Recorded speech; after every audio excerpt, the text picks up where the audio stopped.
It's been a dramatic day of emergency beach rescues on the Sunshine Coast, with dangerous rips taking a toll on swimmers. Hot weather saw bumper crowds hit the beach, but it was mostly international tourists who got into trouble.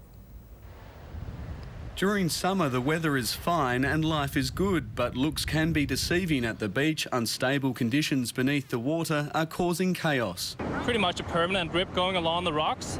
Surfers use it to get out, but you shouldn't be swimming there. Today on Noosa's North Shore, 3 people almost drowned. They were caught in a rip near Tiwa Beach. And then within a few seconds I knew they were in a lot of trouble.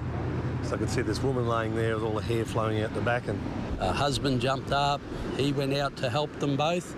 He got into trouble. Another gentleman on the beach here, he went out to help and he got into trouble. Further up the beach near Double Island Point, an Irish tourist was swept out to sea. His brother swam out and managed to drag him in. They clung onto rocks before being rescued by surf lifesavers. The man was airlifted to the Nambour General Hospital with fractured ribs. I got to the rocks and he must have swallowed too much water and he was cut up and bleeding everywhere. It's been a busy day on the North Coast. The Westpac Lifesaver helicopter also winched up a pregnant Japanese tourist who was swimming outside the patrolled area. But then after, I don't know, 5 minutes, I recognized that we are not moving forward at all, and it was no joke.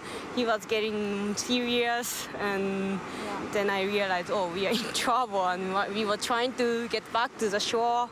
She lived to tell her tale, but many don't.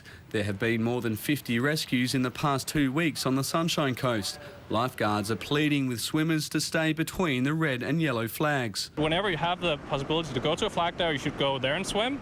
On the Sunshine Coast, Matt NEAGLE, 10 News. And hot conditions forecast this weekend will likely draw even bigger crowds to the beach. Summer BURKE is on the Gold Coast and summer lifeguards are concerned.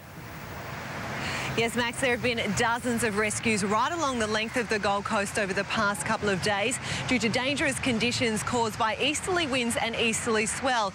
So underneath the surface, while the waves don't really look that big, there are a large number of rips and gutters forming, and people have been getting caught up in those.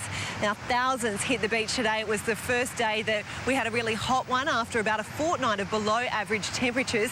And lifeguards are a little bit concerned coming into this weekend because there are fine conditions forecast. Of course, we're in peak holiday season and they are expecting even larger crowds. And as you can see, there are still tens of thousands of people on the beach, and it's after 5 o'clock on a weekday. So they're really urging everybody who's coming to the beach this weekend with those dangerous rips around to be extra careful. Don't swim anywhere except for inside the flags, and just be that little bit more vigilant this weekend. Good advice. Thanks, Summer. Summer BURKE reporting live there from the Gold Coast.